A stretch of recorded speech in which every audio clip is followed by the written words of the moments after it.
उत्तरकाशी के सिलक्यारा में टनल में फंसे 40 मजदूर पिछले 6 दिनों से हर घंटे हर मिनट जिंदगी और मौत की लड़ाई लड़ रहे हैं। इन लोगों को बचाने के लिए लगातार रेस्क्यू ऑपरेशन चल रहा है। विदेश से कई मशीनें भी मंगाई गई, लेकिन अब तक मजदूरों को बाहर नहीं निकाला जा सका है। अब इस मामले में एक खुलासा हुआ है।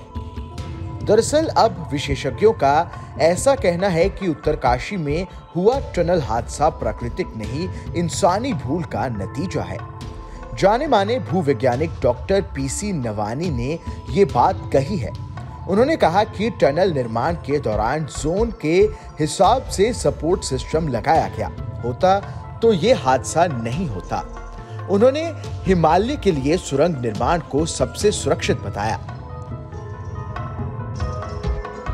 जियोलॉजिकल सर्वे ऑफ इंडिया और national institute of rock mechanics के पूर्व निदेशक डॉक्टर पीसी नवानी ने बताया कि जहां से टनल कोलैप्स हुई वह जोन काफी कमजोर था। टनल बनाने के दौरान निर्माण टीम को जो डिजाइन पैटर्न दिया गया था उसी पर वो काम करते रहे। रॉक मास के हिसाब से उन्होंने सपोर्ट सिस्टम में बदलाव नहीं किया। डॉक्टर ने आगे बताया कि टनल निर्माण के दौरान लगातार भूगर्भीय हालातों की भी निगरानी करनी पड़ती है, जिससे नाजुक जोन में अलर्ट मिलता है और उसी हिसाब से सपोर्ट सिस्टम बदलने पड़ते हैं। यानी भूगर्भीय परिस्थितियों के हिसाब से डिजाइन पैटर्न्स में बदलाव किया जाता है। उन्होंने कहा कि हादसे में अभी तक जो तथ्य सामने आ रहे हैं उससे स्पष्ट है कि टनल का ये हादसा प्राकृतिक नहीं, मानवीय भूल का नतीजा है।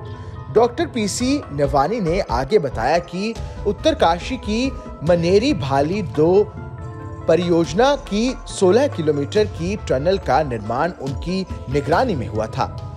इस सुरंग में 500 मीटर का हिस्सा ऐसा था जिसे श्रीनगर थ्रस्ट बोलते हैं।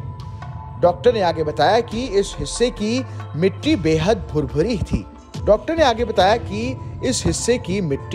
भुरभुरी थी, जो जरा सी ड्रिल पर नीचे जा सकती थी। लिहाजा उसी हिसाब से डिजाइन पैटर्न्स में बदलाव करके काम किया गया, जो कि बिना रुकावट के पूरा हुआ। डॉक्टर पीसी नवानी ने आगे बताया कि सुरंग के कुल व्यास के ऊपर का 3 मीटर हिस्सा ही संवेदनशील होता है। इसके गिरने धंसने का खतरा रहता है, इससे ऊपर कोई खतरा नहीं है।